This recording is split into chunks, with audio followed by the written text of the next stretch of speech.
Benzema retrouve son premier amour, vivant dans la rue, et sa réaction va vous laisser sans voix. Le froid mordant de Madrid n'intimidait pas la star du football alors qu'il conduisait son Range Rover dans les rues du centre-ville. Karim Benzema venait de quitter une réunion avec ses conseillers lorsque, arrêté à un feu rouge sur la Gran Via, son regard capta une image qui le glaça de l'intérieur plus que l'hiver espagnol lui-même. Blotti contre le mur d'un vieil immeuble, une femme aux vêtements usés vendait des fleurs artisanales en papier aux passants pressés. Il y avait quelque chose de familier dans cette silhouette, dans sa façon d'incliner la tête. Quelque chose qui le transporta instantanément dans les rues de Bron, la banlieue lyonnaise où il avait grandi, à une époque où rêver de la gloire du football professionnel semblait aussi lointain que les étoiles. Samira. Ça ne pouvait pas être elle. Le feu passa au vert, mais Benzema ne bougea pas la voiture, ignorant les klaxons impatients derrière lui. Ses yeux restaient fixés sur la femme, essayant de comprendre ce qu'il voyait. Samira Hadji avait été son premier amour. Sa camarade de classe quand ils avaient tous deux 14 ans, enfants d'immigrés algériens tentant de construire une vie en France. Elle était la brillante élève de la classe, celle qui rêvait de étudier la médecine, tandis qu'il n'était que le garçon obstiné qui partageait son temps entre l'école et tapait dans des ballons sur les terrains improvisés du quartier. « Monsieur, vous ne pouvez pas vous arrêter ici », l'avertit un policier qui s'approcha du véhicule. Cette interruption ramena Benzema à la réalité. Il mit son clignotant, quitta la voie principale et se gara quelques mètres plus loin. Son cœur battait la chamade. Il devait confirmer, il devait savoir. Après tout, plus de 20 ans s'étaient écoulés. Il sortit de la voiture, ajusta sa casquette et baissa un peu plus ses lunettes de soleil, un réflexe automatique pour éviter d'être reconnu.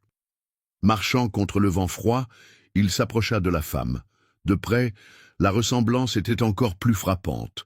Le même visage en forme de cœur, les mêmes yeux en amande. Mais les années n'avaient pas été clémentes avec elle. Sa peau, autrefois radieuse, était marquée par le temps et les difficultés. Ses doigts, gercés par le froid, travaillaient habilement le papier coloré, le transformant en délicates fleurs. « Combien coûte une fleur ?» demanda Benzema en espagnol, sa voix légèrement altérée par l'émotion contenue. « 3 €, monsieur », répondit-elle sans lever les yeux, son espagnol chargé d'un fort accent français. Cette voix, même plus grave, plus fatiguée, elle était reconnaissable entre mille. Samira Hadji. En entendant son nom, la femme leva le visage, confuse.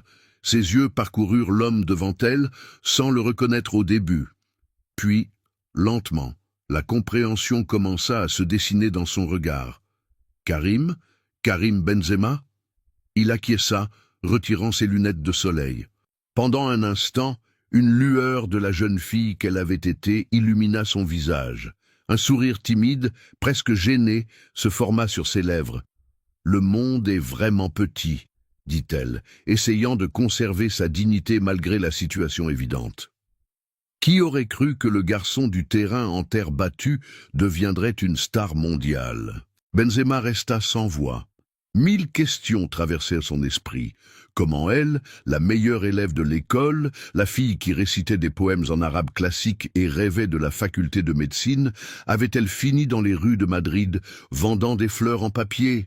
« Il fait trop froid pour rester dehors », dit-il finalement. « Pouvons-nous parler quelque part? Prendre un café ?» Il y eut de l'hésitation dans son regard, un mélange de fierté blessée et de méfiance. « Je travaille, Karim. Je ne peux pas simplement partir. J'achète toutes tes fleurs, » répondit-il immédiatement. « S'il te plaît, Samira. Juste un café. » Elle regarda son petit panier, contenant environ 2 douzaines de fleurs colorées. Puis, comme si elle prenait une décision difficile, elle commença à rassembler ses affaires. Il y a un café au coin. Ce n'est rien d'élégant. Benzema hocha la tête, prenant le lourd sac en toile qu'elle portait, malgré les protestations de Samira. Ils marchèrent côte à côte, 2 enfants de Bron réunis par une improbable coïncidence dans une ville étrangère. Le contraste entre eux ne pouvait être plus évident, lui dans des vêtements de marque, elle dans des couches de vêtements usés par le temps. Dans le café simple mais accueillant, ils s'assirent à une table discrète au fond. Le propriétaire reconnut immédiatement Benzema, mais respecta son intimité, avec seulement un signe de tête discret. « Alors, commença-t-elle après avoir commandé un café au lait, tu es devenu exactement ce dont tu rêvais. » Benzema acquiesça, essayant encore de réconcilier l'image de l'adolescente vibrante avec la femme abattue en face de lui. « Et toi, qu'est-il arrivé à la médecine, au rêve de retourner en Algérie pour ouvrir une clinique ?» Le sourire de Samira disparut. Ses yeux se baissèrent vers ses mains calleuses qui tenaient la tasse de café pour se réchauffer. « La vie ne suit pas toujours le scénario que nous écrivons quand nous sommes jeunes, Karim. Parfois, elle arrive simplement. » Elle fit une pause, comme si elle considérait combien elle devait révéler. Finalement, avec un soupir résigné, elle continua. « Mon père est décédé peu après la fin du lycée. Cancer. Ma mère ne parlait pas français, ne pouvait pas travailler. Nous étions 4 frères et sœurs plus jeunes. Quelqu'un devait faire vivre la famille. Et ce quelqu'un, était moi. La médecine ?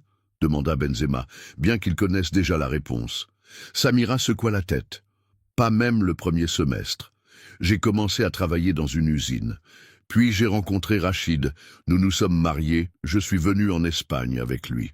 Je pensais que ce serait un nouveau départ, mais elle ne termina pas sa phrase, mais la marque légèrement décolorée sur son annulaire racontait une partie de l'histoire. « Et comment as-tu fini ?» Benzema hésita, cherchant la façon la plus respectueuse de poser la question. « Dans la rue ?» acheva-t-elle, avec une franchise surprenante. « Après avoir quitté Rachid, ou plutôt après qu'il m'ait quitté pour une Espagnole plus jeune, j'ai essayé de survivre avec des travaux de ménage. Puis je suis tombé malade, j'ai perdu mon emploi, je n'ai pas pu payer le loyer. Tu connais l'histoire. C'est toujours la même pour les gens comme nous, quand les choses tournent mal loin de chez soi. Les gens comme nous, la phrase résonna dans l'esprit de Benzema. Malgré tous les millions sur son compte bancaire, les voitures de luxe et les manoirs, il se voyait toujours comme l'un d'eux, les enfants d'immigrés. Toujours obligés de prouver leur valeur, toujours portant le poids de 2 identités, jamais complètement acceptés nulle part. « Tu as un endroit où rester maintenant ?» demanda-t-il, essayant de ne pas paraître condescendant. Samira hésita, la fierté luttant contre le besoin. « Il y a des refuges. Parfois j'arrive à trouver une place, quand ils ne sont pas pleins. » Benzema acquiesça, comprenant la dignité derrière cette réponse évasive. Il connaissait bien cette résistance à admettre complètement sa propre vulnérabilité, c'était quelque chose qu'il avait appris en grandissant dans les banlieues difficiles de Lyon. « Tu te souviens quand tu m'aidais avec les leçons de français ?» demanda-t-il, changeant de sujet. « Sans toi, je crois que j'aurais échoué cette année-là. » Un sourire authentique illumina le visage fatigué de Samira. « Tu étais un élève terrible, tu ne pensais qu'au football. Et toi, tu étais brillante. » La seule personne qui pouvait expliquer Molière d'une façon que même moi je comprenais. Le café arriva, et pendant quelques instants, ils burent en silence. Il y avait un monde de choses non dites entre eux, des souvenirs d'une époque plus simple, lorsque 2 adolescents partageaient leurs rêves sous le ciel de Bronn. « Tu sais ce que je n'ai jamais oublié ?» continua Benzema. « Ce jour où des garçons plus âgés me provoquaient après l'école.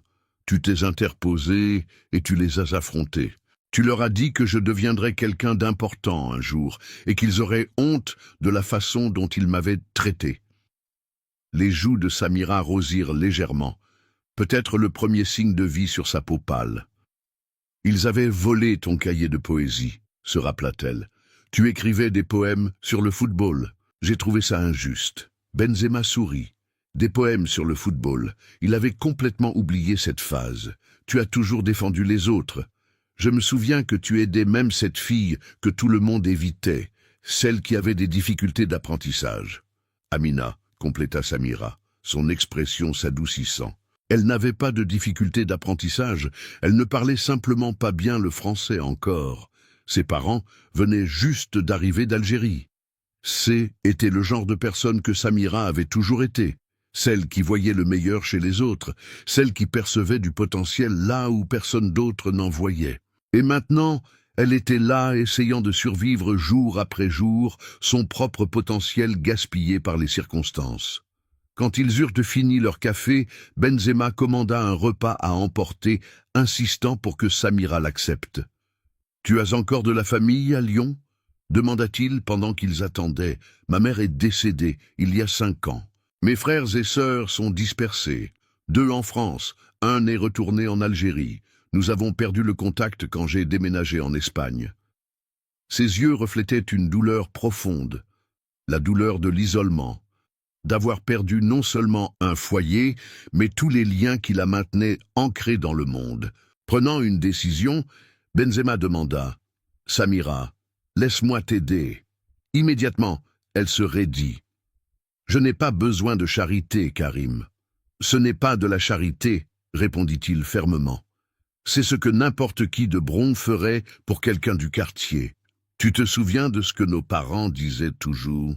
On prend soin des nôtres. » Ces mots, évoquant les valeurs de la communauté où ils avaient tous deux grandi, l'affectèrent visiblement.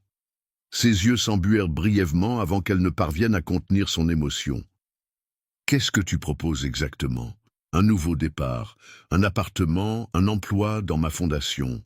Quelque chose qui utilise tes talents. » Elle rit, mais c'était un rire sans humour. Quel talent ? Faire des fleurs en papier ? Benzema maintint son regard fixé sur elle, sans se laisser intimider par son scepticisme. « Tu parles 5 langues, Samira.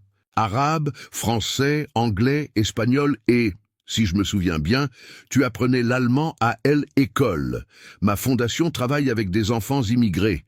Elle a besoin de personnes qui puissent communiquer avec eux, qui comprennent leurs difficultés parce qu'elles ont vécu des situations similaires. » Samira resta silencieuse, absorbant la proposition. Finalement, d'une voix presque inaudible, elle dit « Je ne veux pas que ce soit par pitié, ou à cause de ce que nous avons été l'un pour l'autre il y a si longtemps. » Benzema secoua la tête. « Ce n'est pas pour ça, c'est parce que je sais reconnaître un potentiel gaspillé. Dans le football, ce serait comme avoir un joueur de classe mondiale oublié sur le banc. Impardonnable. » Il fit une pause, puis, avec un sourire, ajouta « De plus, tu m'as sauvé la mise pour cet examen de français. Je ne fais que te rendre l'appareil, avec quelques années de retard. » La stratégie fonctionna. Un petit sourire apparut sur les lèvres de Samira. Environ 20 ans de retard. En quittant le café, Benzema insista pour qu'elle accepte de séjourner dans un hôtel cette nuit-là, pendant que les détails d'un arrangement plus permanent seraient organisés. Après une brève résistance, Samira accepta. Dans la voiture, en route vers l'hôtel, elle resta silencieuse, regardant par la fenêtre les rues de Madrid, maintenant allumant leurs lumières alors que la nuit tombait. Benzema respecta ce silence, comprenant qu'elle était en train de digérer un changement soudain dans sa vie, peut-être même luttant contre la peur que tout ne soit qu'un rêve dont elle se réveillerait à la dure réalité. Arrivée à l'hôtel, Benzema parla discrètement au directeur, s'assurant que Samira aurait tout ce dont elle avait besoin sans passer par un quelconque embarras. Alors qu'il s'apprêtait à lui dire au revoir, Samira toucha légèrement son bras. « Pourquoi fais-tu cela, Karim ?» La vérité. Benzema réfléchit un moment, cherchant la réponse la plus honnête. « Parce que quand je te regarde, je ne vois pas seulement une personne qui a besoin d'aide. Je vois Bron, je vois nos parents, nos familles, notre communauté. Je vois tout ce qui m'a formé, toutes les valeurs qui m'ont été enseignées. Et si j'oublie cela, si je passe devant toi comme si nous ne nous connaissions pas, comme si nous ne venions pas du même endroit, alors toute cette célébrité et cet argent ne signifient rien. » Samira acquiesça, comprenant parfaitement. Il n'était pas nécessaire d'ajouter quoi que ce soit. « Demain, j'enverrai quelqu'un pour t'accompagner acheter ce dont tu as besoin, » dit Benzema. « Ensuite, nous pourrons parler de la fondation, de comment tu pourrais t'y intégrer. » En se séparant, il n'y eut ni étreinte, ni démonstration physique d'affection. Seulement un regard partagé, une compréhension mutuelle de leurs origines communes et de la façon dont leur vie avait pris des chemins si drastiquement différents avant de se croiser à nouveau. Dans les semaines qui suivirent, Benzema maintint une distance respectueuse, supervisant l'intégration de Samira dans sa nouvelle vie par l'intermédiaire de Fatima, la directrice de sa fondation. Un petit appartement fut trouvé non loin du bureau où Samira avait commencé à travailler, aidant les enfants immigrés à s'adapter à leur nouveau pays et à leur nouvelle langue. Ce fut lors du lancement d'un programme éducatif pour les jeunes des communautés défavorisées que Benzema revit Samira. Il arrivait pour l'événement quand il la remarqua, conversant avec animation avec un groupe d'enfants. La transformation était notable. Ce N n'était pas seulement les vêtements neufs, les cheveux bien coiffés ou la posture plus droite. Il y avait une lumière dans ses yeux dont il se souvenait de l'adolescence, cette flamme d'intelligence et de détermination qui l'avait toujours distingué des autres. Samira le vit et sourit, s'excusant auprès des enfants pour s'approcher. « Je dois te remercier d'avoir gardé tes distances, dit-elle, allant droit au but comme elle l'avait toujours fait. Tu savais que j'en avais besoin. J'avais besoin de faire ça par moi-même, sans avoir l'impression de vivre dans ton ombre. » Benzema acquiesça. « Fatima m'a tenu informé. Elle dit que tu es la meilleure recrue que la fondation ait jamais faite. » Samira sourit, un sourire qui atteignait désormais ses yeux. « Ce sont les enfants. Ils me rappellent moi-même, mes frères et sœurs, perdus entre deux mondes, deux cultures, deux langues, ayant simplement besoin de quelqu'un qui les comprenne, qui croit en eux. » Elle fit une pause, regardant le groupe d'enfants avant de continuer. « Tu sais que j'y étudie à nouveau le travail social. Ce n'est pas la médecine, mais c'est parfait, » compléta Benzema. « Honnêtement, ça semble plus adapté à toi que la médecine. » Samira haussa un sourcil, surprise. « Pourquoi ? » « Parce que tu as toujours été celle qui nous maintenait ensemble, qui prenait soin de tout le monde. Tu te souviens quand tu as organisé cette pétition à l'école pour que nous ayons des cours d'arabe, ou quand tu as créé ce groupe d'études pour aider ceux qui avaient des difficultés. Tu as toujours pensé à la communauté. Le bien-être des gens a toujours été ta préoccupation. » Samira réfléchit à ces paroles un moment. « Je n'avais jamais vu les choses sous cet angle. Mais peut-être as-tu raison. Peut-être que la vie ne s'est pas tant écartée de mon chemin original. » Un membre du personnel s'approcha, informant que l'événement était sur le point de commencer.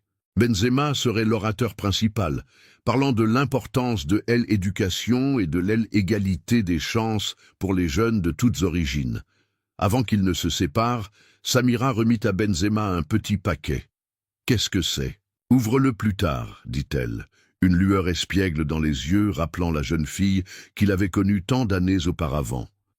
Durant son discours, Benzema parla avec la passion de quelqu'un qui connaissait intimement les défis auxquels font face les enfants d'immigrés. Il parla de préjugés, de portes fermées, de la pression d'avoir à être 10 fois meilleur, juste pour être considéré comme égal. Et puis, surprenant tout le monde, y compris son équipe de conseillers, il partagea une histoire personnelle.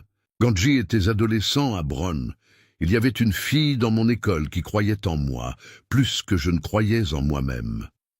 Alors que beaucoup ne voyaient qu'un garçon à problème obsédé par le football, elle voyait du potentiel. Elle a affronté des garçons plus âgés pour défendre mes rêves, m'a aidé à réussir mes examens quand Gigi était plus intéressé par les dribbles que par la littérature. Il fit une pause, ses yeux rencontrant ceux de Samira dans la foule. Il y a quelques semaines, j'ai retrouvé cette même fille, maintenant une femme, traversant des difficultés. La vie n'a pas été juste avec elle. Malgré toute sa brillance, son chemin a été interrompu par des circonstances indépendantes de sa volonté. Mais savez-vous ce qui m'a impressionné ? Même après tout ce qu'elle a traversé, elle n'a pas perdu sa compassion, sa volonté d'aider les autres. Maintenant, elle reconstruit sa vie, utilisant son expérience pour guider des enfants qui font face aux mêmes défis que nous avons affrontés. La salle était dans un silence complet, tous attentifs à chaque mot. S'il y a une leçon que je voudrais que vous reteniez aujourd'hui, c'est celle-ci. Ne sous-estimez jamais l'impact que vous pouvez avoir sur la vie de quelqu'un. Cette fille a changé ma vie avec des mots d'encouragement quand j'en avais le plus besoin. Et maintenant, Peut-être ai-je aidé à changer la sienne, bien qu'en vérité elle avait déjà toute cette force en elle. Parfois, tout ce dont nous avons besoin, c'est de quelqu'un qui croit en nous, qui nous rappelle qui nous sommes vraiment. Après l'événement, dans sa voiture, Benzema ouvrit enfin le petit paquet que Samira lui avait donné. À l'intérieur, il trouva une feuille de papier soigneusement pliée. C était un poème, écrit de son écriture d'adolescent, avec les bords jaunis par le temps. Un poème sur un garçon qui rêvait de jouer au Santiago Bernabéu, qui voyait dans le football sa seule chance d'échapper à la réalité limitée de la banlieue. Avec le poème, il y avait une note de L, écriture actuelle de Samira. J'ai gardé ceci toutes ces années. D'une certaine façon, même dans les moments les plus difficiles, je n'ai jamais pu m'en séparer. Peut-être parce que cela me rappelait que les rêves peuvent devenir réalité, même quand ils semblent impossibles. Merci de m'avoir aidé à croire à nouveau en mes rêves. Samira Benzema resta longtemps à regarder le papier, touchée par le fait qu'elle avait préservé cette petite part de lui pendant tant d'années, à travers toutes les difficultés et les changements dans sa vie. 6 mois plus tard, la Fondation Benzema inaugura un nouveau programme, spécifiquement destiné aux femmes immigrées en situation vulnérable, offrant un logement temporaire, une formation professionnelle et un soutien psychologique. À la tête du programme se trouvait Samira, appliquant son expérience personnelle et ses études récemment complétées pour concevoir un modèle de soutien qui comprenait vraiment les besoins de ces femmes. Pendant la cérémonie d'inauguration, Benzema resta discrètement au fond de la salle, laissant Samira briller par ses propres mérites. Il observa avec fierté quand elle parla avec confiance et autorité des défis auxquels font face les femmes immigrées, en particulier celles sans réseau de soutien familial. « Ceci n'est pas simplement une initiative caritative, dit-elle à l'audience. C'est un investissement dans le potentiel humain. Chacune de ces femmes apporte avec elle des compétences, des connaissances et des perspectives uniques.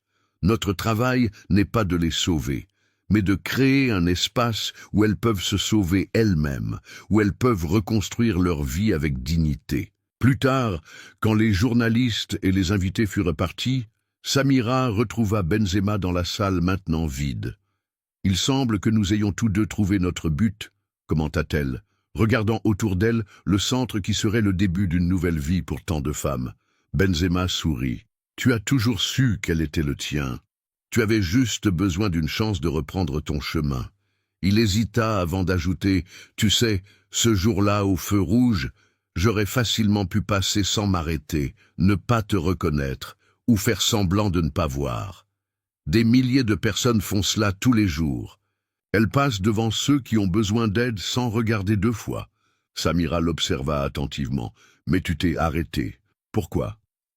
Benzema réfléchit un moment. « Parce que, à Bron, nous avons appris que nous ne sommes jamais trop réussis pour oublier d'où nous venons, ni trop importants pour ignorer ceux qui ont fait partie de notre voyage. » Samira acquiesça, comprenant parfaitement le code non dit de loyauté et de responsabilité communautaire qu'ils avaient absorbé dans leur jeunesse. En cet instant, ils n'étaient pas une ancienne sans-abri et une superstar du football. Ils étaient simplement 2 enfants de Bron qui avaient trouvé, chacun à sa manière, le chemin du retour à la maison.